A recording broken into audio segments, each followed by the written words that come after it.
Hello students, हम जो है 8th क्लास की साइंस का 3rd चैप्टर कर रहे हैं जिसका नाम क्या है, सिंथेटिक फाइबर एंड प्लास्टिक्स। क्या नाम है? सिंथेटिक फाइबर्स एंड प्लास्टिक, संश्लेषित रेशे और प्लास्टिक। ठीक है।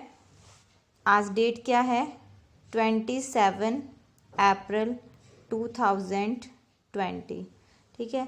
और हमारा चैप्टर कौन सा रहेगा? हमारा चैप्टर है 3rd। कौन सा पार्ट है हमारा? तीसरा, 8th क्लास की साइंस का। शुरू करते हैं अपना आज का लेक्चर। फर्स्ट क्वेश्चन है, explain why some fibres are called synthetic. कुछ फाइबर्स, कुछ रेशों को हम संश्लेषित रेशे क्यों कहते हैं? Why some fibres are called synthetic. Fibres means रेशे, कुछ रेशों को हम सिंथेटिक क्यों कहते हैं? अब पहले ये सिंथेटिक का मीनिंग ही समझते हैं।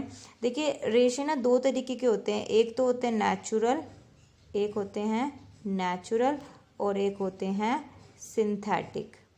कौन से होते हैं? सिंथेटिक। नेचुरल क्या होते हैं? नेचुरल फाइबर वे फाइबर होते हैं जो हमें नेचर से प्राप्त होते हैं, जो हमें प्रकृति से प्राप्त होते हैं। मानव का उसमें कोई भी रोल नहीं होता। सिंथेटिक फाइबर वे फाइबर होते हैं जिन्हें मानव द्वारा बनाया जाता है। इनको आप आर्टिफिशियल भी कह सकते हैं। नेचुरल हमें नेचर से मिलते हैं, सिंथेटिक को ह्यूमन बींग्स बनाते हैं, या आप इन्हें आर्टिफिशियल फाइबर भी बोल सकते हो। तो क्वेश्चन क्या है, कुछ फाइबर को हम सिंथेटिक फाइबर क्यों कहते हैं? तो क्यों कहते हैं, आंसर देखिएगा। Some fibres are called synthetic fibre. कुछ फाइबर्स को, कुछ रेशो को हम सिंथेटिक बोलते हैं। क्यों बोलते हैं? Because they are not obtained from the natural source. वही बात आई ना, क्योंकि ये हमें नेचुरल सोर्स, नेचर से प्राप्त नहीं हो रहे। They are made by human beings, ये ह्यूमन बींग्स के द्वारा बनाए जाते हैं। The raw material used for preparing synthetic fibres are petrochemicals. Raw material होते हैं कच्चे पदार्थ, जो इन सिंथेटिक फाइबर को बनाने में कच्चे पदार्थ यूज होते हैं, वे क्या हैं? पेट्रोकेमिकल। पेट्रोकेमिकल में क्या आ जाता है? जो हमारे पेट्रो रसायन होते हैं, केमिकल्स आते हैं इसके अंदर, which in turn are produced from fossil fuel and petroleum, which in turn produced from. और ये पेट्रोकेमिकल किससे प्रोड्यूस होंगे? फॉसिल फ्यूल से, पेट्रोलियम से। इनसे क्या किया जाता है? इन पेट्रोकेमिकल्स को प्रोड्यूस किया जाता है। तो कुछ फाइबर्स को हम सिंथेटिक क्यों कहते हैं? क्योंकि ये नेचर से हमें नहीं मिलते, नेचुरल सोर्स से नहीं मिलते। ये को कहाँ से आते हैं? ह्यूमन बींग्स इनको बनाते हैं। और इनको बनाने में जो रॉ मटेरियल है वो क्या है? पेट्रोकेमिकल। पेट्रोकेमिकल कहाँ से मिलता है हमें? फॉसिल फ्यूल, जीवाश्म ईंधन या फिर पेट्रोलियम से हमें मिलता है। हिंदी में करते हैं आप। कुछ रेशों को संश्लेषित रेशे क्यों कहते हैं? कुछ रेशे संश्लेषित कहलाते हैं क्योंकि यह प्राकृतिक स्रोतों द्वारा प्राप्त नहीं होते। मीन्स ये प्रकृति से प्राप्त नहीं होते, उन्हें मानव द्वारा बनाया जाता है। कौन तैयार करते हैं इन्हें? मानव तैयार करते हैं। संश्लेषित रेशों की कच्ची सामग्री पेट्रो रसायन से मिलती है। जो संश्लेषित रेशे होते हैं उसकी कच्ची सामग्री अभी मैंने आपको बताया, रॉ मटेरियल, किसी भी चीज़ को बनाने के लिए जो कच्चा पदार्थ होता है। ठीक है। जैसे रोटी बनाने के लिए कच्चा पदार्थ क्या है? गेहूं है ना। उसी तरीके से संश्लेषित रेशों को बनाने के लिए जो कच्चा पदार्थ है वो पेट्रोकेमिकल है। और पेट्रोकेमिकल मिलेगा कहाँ से हमें? जीवाश्म ईंधन, पेट्रोलियम, इन सब से हमें जो है ये पेट्रोकेमिकल मिलता है। तो क्योंकि कुछ रेशे हमें प्रकृति से प्राप्त नहीं होते, मानव द्वारा बनाए जाते हैं, इसलिए हम कुछ रेशों को क्या कहते हैं? संश्लेषित रेशे। ठीक है। सेकंड क्वेश्चन देखिए, टिक द करेक्ट आंसर। आपको मार्क करना है करेक्ट आंसर को। Rayon is different from synthetic fibre because. Rayon क्या है? ये एक, पहली तो बात, आर्टिफिशियल फाइबर है, लेकिन ये दूसरे आर्टिफिशियल फाइबर से अलग है। रियोन क्या है? आर्टिफिशियल है, मतलब तैयार तो इसको ह्यूमन बीइंग ही करते हैं, लेकिन फिर भी ये बाकी सिंथेटिक फाइबर से अलग है। क्यों? First, it has a silk like appearance, कि ये सिल्क जैसी, सिल्क आपने देखा ही होगा, सिल्क का कपड़ा आता है। कह रहे हैं कि सिल्क जैसी अपीयरेंस होती है? नहीं, बिल्कुल भी नहीं होती। It is obtained from wood pulp, B, या फिर C, it's fibre can also be woven like those of the natural fibre. C में कह रहा है, पहले हम सी पे आते हैं। सी में कह रहा है कि इसको ना वूवन मीन्स बुना जा सकता है, जैसे नेचुरल फाइबर को, प्राकृतिक रेशों को बुना जा सकता है ना, उसी तरीके से जो है रियोन को भी बुना जा सकता है। नहीं, ये तो गलत है। तो आंसर क्या रहेगा आपका? बी। और बी क्या है? It is obtained from wood pulp. इसे जो है कास्ट लुगदी से प्राप्त किया जाता है। किसको? रियोन को। हिंदी में करते हैं आप। सही उत्तर को चिन्हित करना है आपको। रियोन एक संश्लेषित रेशा नहीं है। क्यों नहीं है? इसका रूप रेशम समान है, नहीं। ख है, इसे कास्ट लुगदी से प्राप्त किया जाता है। सी है, इसके रेशों को प्राकृतिक रेशों के समान बुना जा सकता है। ये भी क्या है? गलत है। तो राइट आंसर क्या रहेगा आपका? बी से जो है कास्ट लुगदी से प्राप्त किया जाता है। ठीक है, वुड पल्प से इसको तैयार किया जाता है। थर्ड देखिएगा, fill in the blank with appropriate words. आपको जो एप्रोप्रिएट वर्ड्स मीन्स उचित शब्दों से जो है ये रिक्त स्थानों को भरना है। पहला है synthetic fibre are also called dash और डैश फाइबर। अभी हमने ऊपर पढ़ा। सिंथेटिक फाइबर क्या होते हैं? या तो मैन मेड होते हैं या फिर हम उन्हें आर्टिफिशियल भी बोल सकते हैं। Synthetic fibre are also called man made fibre या फिर आर्टिफिशियल फाइबर। बी है, synthetic fibre are synthesised from raw material called. अभी हमने फर्स्ट क्वेश्चन में पढ़ा ये। सिंथेटिक फाइबर जिस रॉ मटेरियल से यूज होते हैं वो क्या कहलाता है? पेट्रोकेमिकल, पेट्रो रसायन। सी है, like synthetic fibres plastic is also a. जैसे सिंथेटिक फाइबर की तरह प्लास्टिक भी क्या है? एक सिंथेटिक फाइबर ही है। ये भी एक कृत्रिम ही है, मानव द्वारा जो है ये तैयार की जाती है। हिंदी में करते हैं। उचित शब्दों के द्वारा रिक्त स्थानों की पूर्ति करनी है। संश्लेषित रेशे डैश अथवा डैश रेशे भी कहलाते हैं। तो क्या कहलाएंगे? मानव निर्मित, और यहाँ पर आप कृत्रिम रेशे। आगे पीछे भी आप लिख सकते हो, कोई फर्क नहीं पड़ेगा। ख है, संश्लेषित रेशे कच्चे माल से संश्लेषित किए जाते हैं, जो डैश कहलाता है। संश्लेषित रेशे जो हैं वो कच्चे माल से तैयार किए जाते हैं। तो उस कच्चे माल को क्या कहा जाता है? पेट्रो रसायन, पेट्रो रसायन, पेट्रोकेमिकल। ग है, संश्लेषित रेशे की भांति प्लास्टिक भी क्या है? एक संश्लेषित रेशा ही है। ठीक है, जैसे संश्लेषित रेशे हैं उसी तरीके से प्लास्टिक भी क्या है भाई? एक संश्लेषित रेशा ही है। क्यों है? क्योंकि इसको जो है ह्यूमन बींग्स द्वारा, मानव द्वारा बनाया जाता है। फोर्थ क्वेश्चन करेंगे। Give example which indicate that nylon fibre are very strong. हमें बताना है कि जो नाइलॉन फाइबर है ना वो बहुत स्ट्रॉन्ग होता है। इसका एग्जाम्पल देना है हमें। तो देखिए, नाइलॉन फाइबर, आपने पैराशूट्स देखे होंगे, कुछ ऐसे करके बने होते हैं बैलून लाइक शेप में, जिसमें यहाँ पर ह्यूमन बींग्स जो हैं खड़े होते हैं। इसमें यहाँ पर एक सिस्टम बनाया जाता है जिसमें वो आसानी से खड़े हो सकते हैं, और ये जो है एयर में फ्लो करता है। ठीक है, हवा में जो है ये उड़ जाता है। तो यहाँ पे हमें क्या बताना था? नाइलॉन फाइबर के एग्जाम्पल। तो पहला क्या हो जाएगा? पैराशूट्स। पैराशूट्स नाइलॉन के बनाए जाते हैं क्योंकि नाइलॉन बहुत स्ट्रॉन्ग है। हवा में उड़ेगा, अगर देखो कमजोर होगा तो इंसान का गिरने का डर है ना, इसीलिए जो पैराशूट्स हैं वो नाइलॉन के बनाए जाते हैं क्योंकि नाइलॉन बहुत स्ट्रॉन्ग होता है। रोप्स फॉर क्लाइंबिंग, चढ़ने के लिए जो है रस्सियाँ, जो चढ़ने में रस्सियाँ यूज होती हैं, वो रस्सियाँ भी किसकी बनी होती हैं? नाइलॉन फाइबर की ही बनी होती हैं। क्लाइंबिंग टेंट्स, और टेंट्स मेड ऑफ नाइलॉन, जो टेंट होते हैं वो टेंट भी किसके बनाए जाते हैं? नाइलॉन के। जो तंबू होते हैं, टेंट मीन्स तंबू होते हैं, वो तंबू भी किसके बनते हैं? नाइलॉन के। हिंदी में करेंगे। फोर्थ क्वेश्चन, नाइलॉन रेशो से निर्मित दो वस्तुओं के नाम बताने हैं जो नाइलॉन रेशो की प्रबलता दर्शाते हों। प्रबलता मीन्स उसकी स्ट्रॉन्गनेस को दिखाते हो कि नाइलॉन इतना स्ट्रॉन्ग है। पैराशूट, तंबू, रस्से, या फिर आप रस्सी भी लिख सकते हो। फिफ्थ क्वेश्चन करेंगे। Explain why plastic containers are favoured for storing food. हमें बताना है कि जो प्लास्टिक कंटेनर होते हैं ना, उनका आजकल जो है फेवर क्यों किया जा रहा है, उनका रुख क्यों किया जा रहा है। जो प्लास्टिक कंटेनर होते हैं, प्लास्टिक के पात्र होते हैं, उनका उपयोग ज़्यादा से ज़्यादा क्यों किया जा रहा है। आप अपने किचन में देख लीजिए, आपके किचन में बहुत सारे जो है प्लास्टिक के कंटेनर्स मिलेंगे।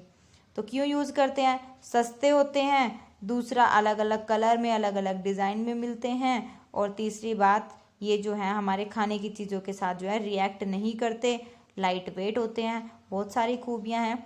तो यहाँ पे देख लेते हैं। फर्स्ट है they do not react with food, air and water. पहली तो बात, ना तो ये खाने के साथ रिएक्ट करते, ना हवा के साथ और ना ही पानी के साथ। कहने का मतलब प्लास्टिक पर खाना, हवा और पानी किसी का भी कोई असर नहीं होता। They are strong and light in weight, मजबूत होते हैं ये और वजन में कैसे होते हैं, हल्के होते हैं।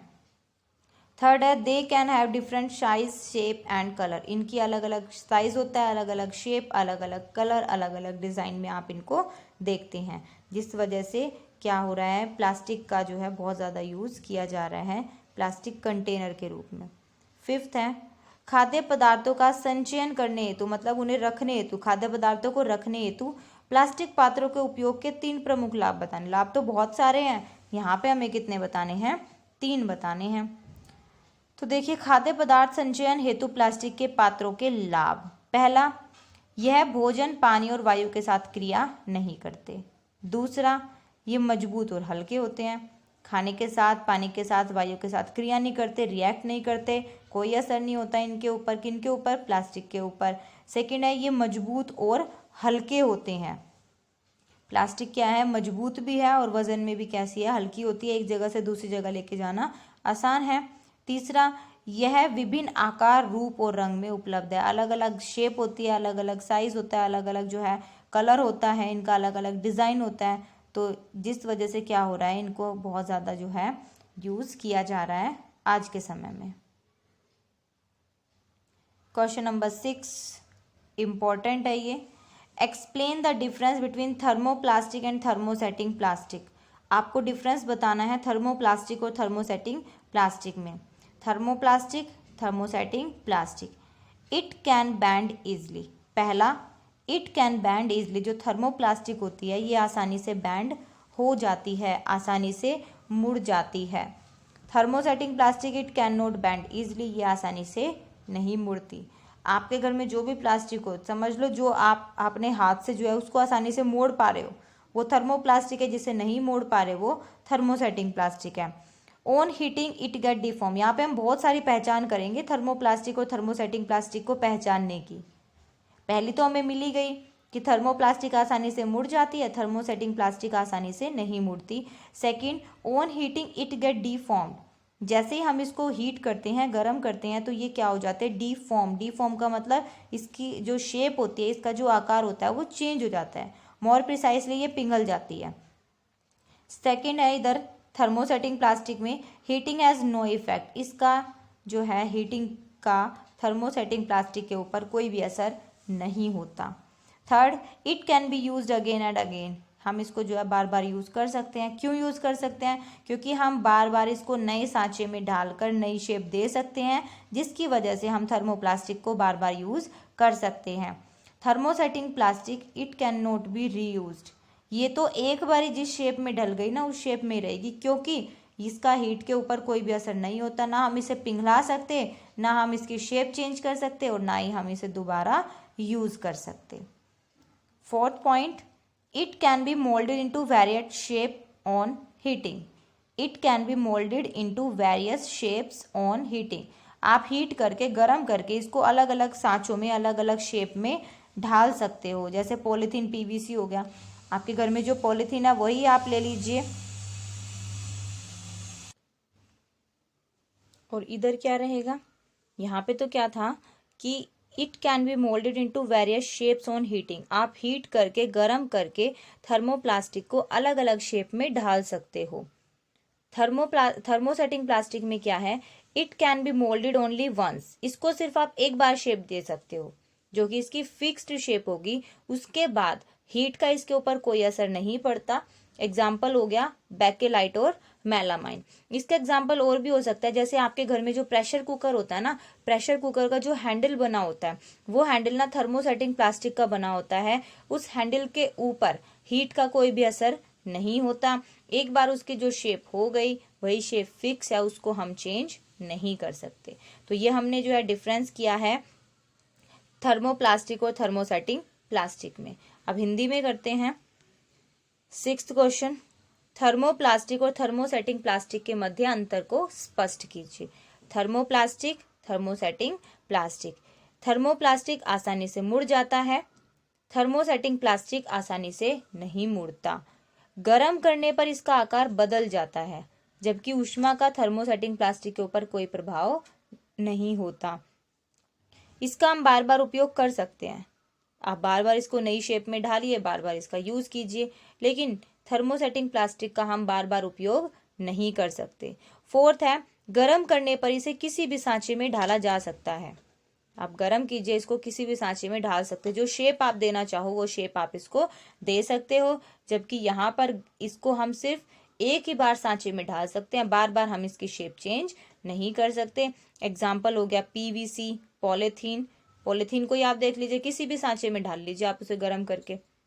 बेकेलाइट और मेलामाइन एग्जाम्पल अभी दिया था, प्रेशर कुकर, फ्राइंग पैन, इनके जो हैंडल होते हैं ना, हैंडल के ऊपर जो ब्लैक या फिर जो है रस्ट कलर की जो एक परत चढ़ी होती है ना, परत इन द सेंस वो प्लास्टिक वाला जो पोर्शन होता है, वही किसका बना होता है, थर्मोसेटिंग प्लास्टिक का।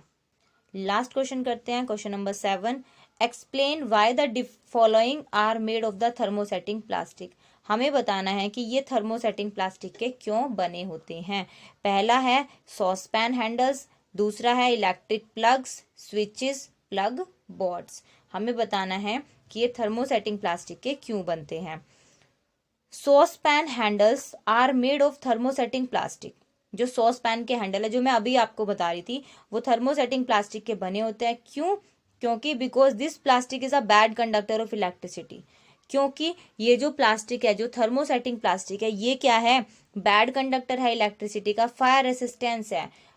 फायर रेसिस्टेंस का मतलब आग भी नहीं लगती इसमें, एंड हीट टॉलरेंट का मतलब ये उष्मा को सहने वाला है, हीट को सहने वाला है, उष्मा का इसके ऊपर कोई भी असर नहीं पड़ता। इसीलिए जो सॉस पैन के हैंडल्स हैं वो किसके बनाए जाते हैं, थर्मोसेटिंग प्लास्टिक के। सेकंड है, जो इलेक्ट्रिक प्लग, स्विचेस और प्लग बोर्ड्स होते हैं, वे भी थर्मोसेटिंग प्लास्टिक के बनते हैं। क्यों बनते हैं? सेम रीजन रहेगा, because this plastic is bad conductor of electricity and durable. क्योंकि ये प्लास्टिक कैसी है, bad conductor of electricity. Bad conductor of electricity का मतलब इस प्लास्टिक में से करंट पास नहीं होता। और दूसरा बेनिफिट क्या है, ये ड्यूरेबल है। ड्यूरेबल का मतलब क्या है यहाँ पर, कि ये जो है ना लंबे समय तक चलने वाली है। ऐसा नहीं है कि ये जो है धूप में पड़ी रही तो खराब हो जाएगी, ऐसा कुछ नहीं होता। ये लंबे समय तक जो है चलने वाली है। ओके स्टूडेंट्स, हिंदी में करते हैं अब। समझाइए कि थर्मोसेटिंग प्लास्टिक से निम्नलिखित क्यों बनाए जाते हैं। पहला है डेगची के हत्थे, दूसरा है विद्युत प्लग, स्विच और प्लग बोर्ड।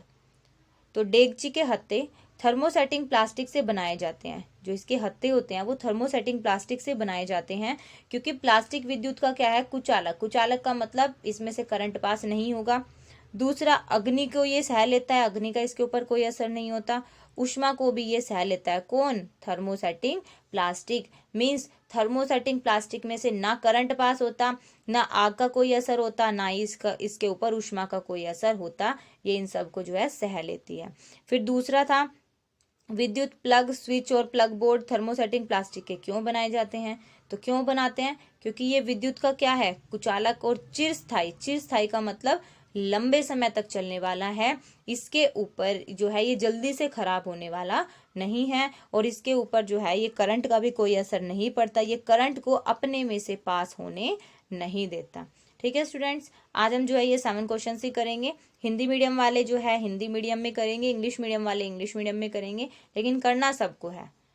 आपको ये लर्न भी करना है और आपको ये राइट भी करना है। ठीक है स्टूडेंट्स, बाकी जो है हम कल करेंगे। आज के लिए इतना ही, धन्यवाद।